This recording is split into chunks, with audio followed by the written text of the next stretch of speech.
نور من نور اللہ کی کیا دلیل ہے؟ کوئی دلیل نہیں ہے. صرف نور کہیں تو ٹھیک ہے، نور ہدایت بھی ٹھیک ہے، وہ سراج منیرہ کہا گیا ہے نبی الاسلام کو، تو وہ تو ہم مانتے ہیں.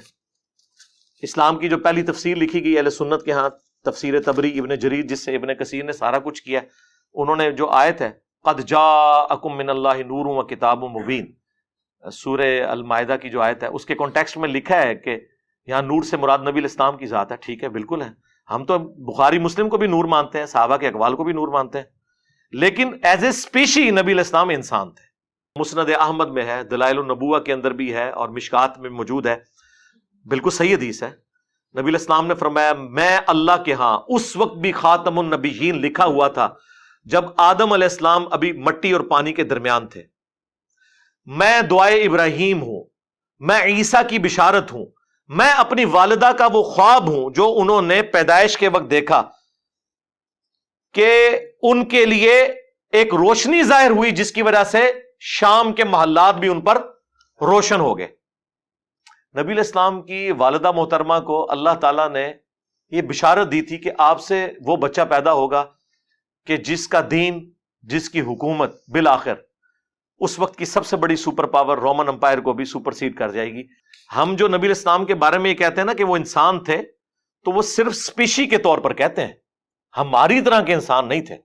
یہ ذہن میں رکھیے گا. بخاری مسلم میں حدیث ہے نبی الاسلام وصال کے روزے رکھتے تھے، ایک روزہ افطار کیے بغیر اگلا روزہ، یعنی کنٹینیوس 3 4 دن کے روزے. کچھ صحابہ نے رکھے، وہ بے ہوش ہو گئے، تو نبی الاسلام فرمایا ایکم مثلی، تم میں سے کون ہے جو میری مثل ہو؟ کسی نے نہیں پڑھا قل انما انا بشر مثلکم، نہیں پڑھا. ان کو پتا تھا کہ حضور کیا بات کر رہے ہیں. آپ نے فرمایا میں رات کے وقت اپنے رب کے حضور ہوتا ہوں، وہ مجھے کھلاتا بھی ہے پلاتا بھی ہے، میری مثل تو کوئی ہو نہیں سکتا. بخاری مسلم میں حدیث ہے نبی صلی اللہ علیہ وآلہ وسلم اپنی ان 2 آنکھوں کے ساتھ پیٹھ کے پیچھے بھی دیکھ لیتے تھے. ہمیں تو 180 ڈگری سے زیادہ نظر نہیں آتا، وہ 360 ڈگری دیکھتے تھے. آپ کو پیچھے صحابہ کرام نظر آتے تھے نماز کی حالت میں، یہ آپ کا معجزہ تھا. ہماری آنکھیں تو نہیں دیکھ سکتی. بخاری مسلم میں حدیث ہے نبی الاسلام نے نماز کسوف پڑھائی، جو سورج گرہن کی نماز ہے، اس میں چند قدم آگے بڑھے، ہاتھ بلند کیا، پھر واپس کیا. صحابہ نے کہا آج آپ کو ایسا عمل کرتے ہوئے دیکھا جو پہلے نہیں دیکھا. تو آپ نے فرمایا مجھے اللہ تعالیٰ نے جنت دکھا دی، اور اس میں نے انگوروں کا ایک گوشہ دیکھا، میں نے ارادہ کیا تمہارے لیے توڑ لوں. اب جنت 7 آسمانوں کے اوپر، ہاتھ بھی وہاں تک پہنچ رہا ہے، تبھی تو توڑنے کا ارادہ کیا، اور دیکھ بھی لیا، اور پھر فرمایا کہ نہیں، پھر میں نے اسے ترک کر دیا، اور اگر میں توڑ لیتا تو تم ہمیشہ کھاتے رہتے، کیونکہ جنت کی نعمتوں کو فنا نہیں ہے. ایک آپ نے دانا توڑنا تھا، دوبارہ لگ جانا تھا، کوئی جنت کو تو فنا نہیں ہے. لیکن وہ پردہ جو بخاری مسلم میں حدیث ہے کہ جنت کی نعمتیں وہ ہیں جو نہ کسی آنکھ نے دیکھی، نہ کسی کان نے سنی، نہ کسی کے دل پر ان کا کبھی گمان بھی گزرا. تو وہ پردے میں رہی بات. اب نبی الاسلام کی نگاہ مبارک.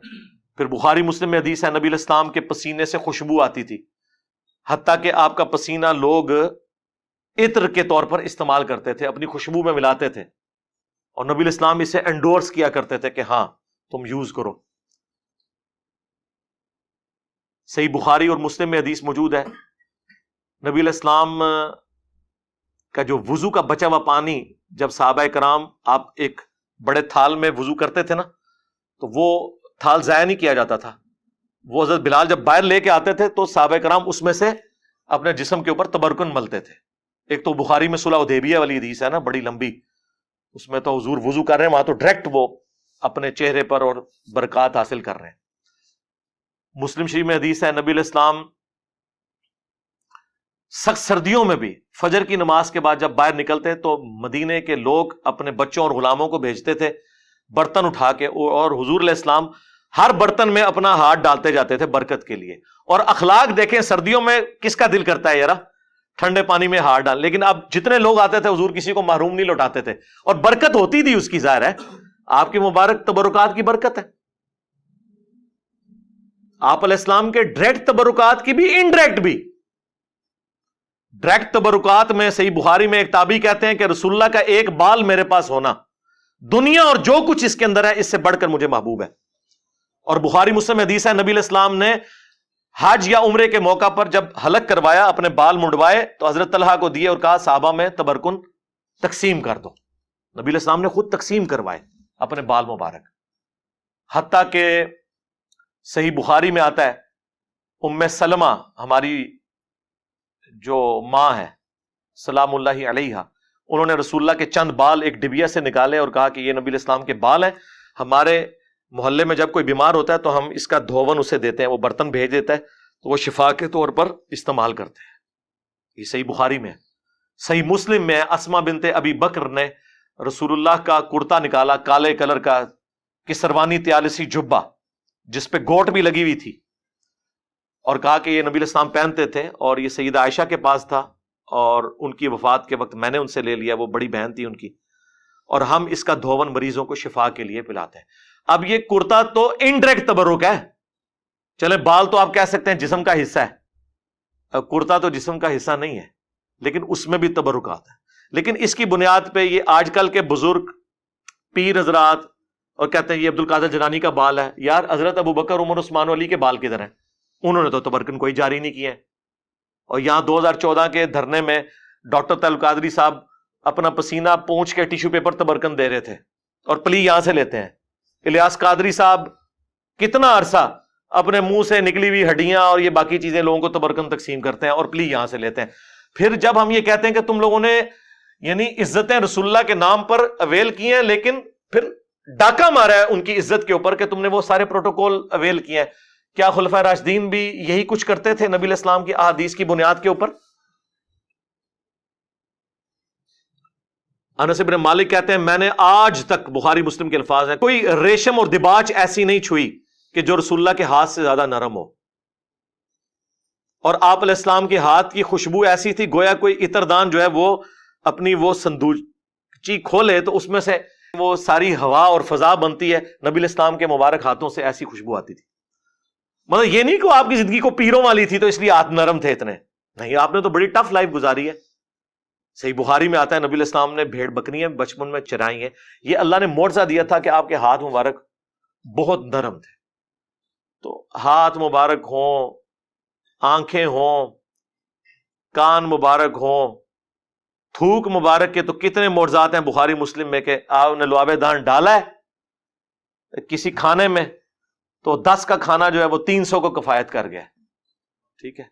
بخاری مسلم میں غزوہ حنین کے موقع پر بس ایک مٹھی بھری ہے زمین سے کنکریوں کی، 12,000 کا لشکر بھاگ گیا نبی علیہ السلام کے ساتھ جو تھا، صرف 80 بندے آپ کے ساتھ رہ گئے، اور آپ آگے بڑھ کر کہہ رہے ہیں انا النبی لا کذب انا ابن عبد المطلب، میں نبی ہوں اس میں کوئی شک نہیں، میں عبد المطلب کا بیٹا ہوں. اور پھر آپ نے یوں جب مٹھی ان کی طرف پھینکی تو ساروں کی آنکھوں میں جا کے وہ کنکریاں پڑی اور وہ اندھے ہو گئے اور مسلمانوں کو اللہ نے فتح دے دی. تو اس طرح کے معجزات. پھر بخاری مسلم میں حدیث ہے نبی علیہ السلام صلح حدیبیہ کے موقع پر جب پانی نہیں تھا، ایک برتن میں تھوڑا سا پانی جمع کیا صحابہ نے، آپ نے اپنی مبارک انگلیاں اس میں ڈالی. صحابہ کہتے ہیں پانی کے چشمے جاری ہوئے.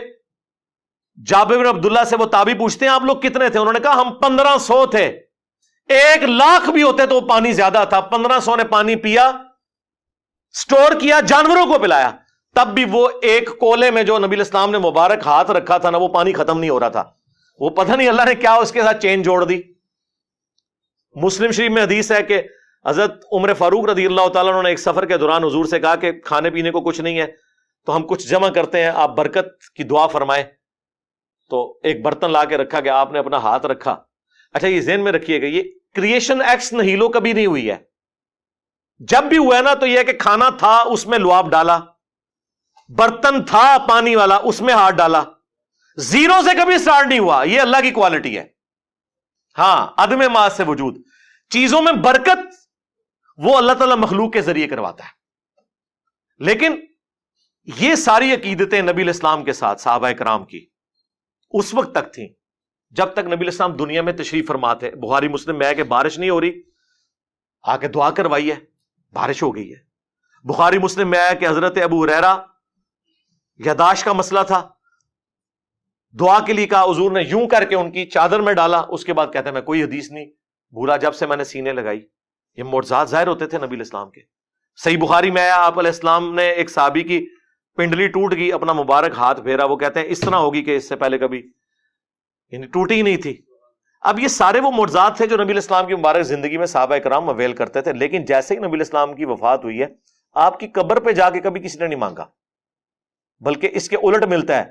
صحیح بخاری 1010 نمبر حدیث ہے 1010. حضرت عمر کہتے ہیں انا کنا نتوسل الیک بنبینا, اے اللہ پہلے ہم تیرے نبی کے توسل اختیار کرتے تھے, تیری بارگاہ میں پیش کرتے تھے ان کو, وہ دعا کرتے تھے, ان کی دعا کی برکت سے بارش نازل ہوتی تھی. اب ہم تیرے نبی کے چچا کو لے کے آئے ہیں, ان کی دعا کی برکت سے بارش نازل فرما دے, اور وہ پھر بارش نازل ہو جاتی تھی. تو نبی الاسلام کی وفات کے بعد لوگ قبر کے ساتھ نہیں عقیدہ وہ وابستہ کیے ہوئے تھے. یہ بریلوی حضرات جتنی باتیں کرتے ہیں نا یہ بالکل درست ہیں. میں اس لیے اکثر کہتا ہوں کہ رسول اللہ کی زندگی میں جو صحابہ کی حضور کے ساتھ عقیدت تھی وہ آپ بریلویوں میں دیکھ لیں, اور رسول اللہ کی وفات کے بعد جس طرح کی عقیدت ہونی چاہیے وہ آپ اہل حدیث کے اندر دیکھ لیں. چند ایک غلو والی چیزیں وہ الگ ہیں, وہ ہر جگہ موجود ہیں, وہ اختلاف اپنی جگہ, لیکن یہ نہیں ہوا کہ حضور کی قبر کی مٹی کو لے جائے سجدے شروع کر دے. ناٹ ایٹ آل, نیور, کبھی ایسی بات نہیں. حضور کی میت کے اوپر خطبہ دے رہے ہیں حضرت ابوبکر صدیق رضی اللہ تعالیٰ عنہ, بخاری میں کم از کم 4 جگہ ہے, اور کیا بول رہے ہیں, من کان یعبد محمدا فإن محمدا قد مات, آگاہ ہو جاؤ جو محمد کی عبادت کرتا تھا وہ جان لے کہ محمد مر چکے ہیں, یہ وفات پا گیا. پاکستان میں تو احتیاط سے ترجمہ کرنا پڑتا ہے. تو وَمَن يَعْبُدُ اللَّهَ, اور جو کوئی اللہ کی عبادت کرتا تھا وہ جان لے فَإِنَّ اللَّهَ حَيٌّ لَا يَمُوتُ, اللہ زندہ ہے, اسے کبھی موت نہیں آئے گی. رسول اللہ کی میت کے اوپر نعتیں, درود شریف, آیت کریمہ کے ختم نہیں, توحید بیان ہو رہی ہے, اور یہ نبی علیہ السلام کی خوبی ہے. یہ آپ علیہ السلام کو اللہ تعالیٰ نے پھل دکھا دیا کہ آپ کے تربیت یافتہ لوگوں نے جیزس کرائسٹ کے ماننے والوں کی طرح ان کے بارے میں ڈیوینٹی نہیں کلیم کی, بلکہ آپ کی میت کے اوپر توحید بیان کی ہے. اور کیوں نہ ہوتا, صحیح بخاری میں حدیث ہے, دیکھنا میری شان کو اس طرح بلند نہ کرنا جس طرح نصارہ نے اپنے پیغمبر کو بڑھا دیا تھا, میں اللہ کا بندہ اور اس کا رسول ہوں, مجھے اللہ کا بندہ اور اس کا رسول کہنا. بخاری مسلم دونوں میں حدیث ہے. عائشہ کہتی ہیں نبی علیہ السلام کی وفات کے دن چل رہے تھے, آپ تکلیف کی وجہ سے بار بار اپنی چادر اپنے چہرے سے ہٹاتے, اور آپ صلی اللہ علیہ وآلہ وسلم فرماتے ساتھ لعن اللہ الیہود والنصارى اتخذوا قبور انبیائہم مساجدا, اللہ کی لعنت ہو یہود و نصارہ پر کہ انہوں نے نبیوں کی قبروں کو سجدہ گاہ بنا لیا تھا. اور اما عائشہ کے الفاظ ہیں بخاری مسلم میں کہ یہ حضور ہمیں ڈرا رہے تھے, اگر ہمیں یہ خطرہ نہ ہوتا کہ لوگ رسول اللہ کی قبر پہ سجدے شروع کر دیں گے تو میں نبی الاسلام کی قبر کو اوپنلی زیارت کے لیے چھوڑ دیتی. یعنی وہ حجرے والا معاملہ ختم ہو جاتا, صرف یہ ڈر تھا کہ یہ کام نہ لوگ ڈالیں. بخاری مسلم دونوں میں حدیث ہے, نبی الاسلام کی 2 بیویاں ام سلمہ اور ام حبیبہ جو ہجرت حبشہ میں شامل تھی, وہ حضور کی بیماری کے دنوں میں, آخری دنوں میں کہہ رہی تھی جب ہم حبشہ گئے تھے ہم نے ماریہ نام کا گرجا دیکھا تھا, وہاں پر تصویریں تھیں. حضور اس تکلیف کے عالم میں بھی اٹھے اور انہوں نے کہا کہ یہی تو ان میں خرابی تھی, جب کوئی پیغمبر یا نیک آدمی فوت ہو جاتا تھا اس کی قبر پہ تصویریں لٹکا لیتے تھے, مسجدیں بنا لیتے تھے, اور وہ سارے معاملات شروع کر دیتے تھے. قیامت کے دن یہ لوگ بدترین مخلوق بنا کر اٹھائے جائیں گے. باقی قبر رسول اس پلانٹ ارتھ پہ اللہ تعالیٰ کی تجلیات کا مرکز ہے, شاہر اللہ میں سے ہے, اس کی حاضری نفلی عبادات میں افضل ترین عمل ہے. صحابہ کرام جاتے تھے, 4 کتابوں میں ہے, الموطا امام مالک میں, سنن کبریٰ البیہقی میں, المصنف ابن ابی شیبہ میں, فضل الصلاۃ علی النبی میں کہ عبداللہ بن عمر جب بھی مسجد نبی میں داخل ہوتے 2 نفل پڑھتے, پھر قبر رسول پر آ کر عرض کرتے السلام علیک یا رسول اللہ, السلام علیک یا ابا بکر, حضرت ابو بکر کی قبر پہ, پھر حضرت عمر کی قبر پہ السلام علیک یا عمر, السلام علیک یا ابتا, اے میرے باپ آپ پر سلام ہو.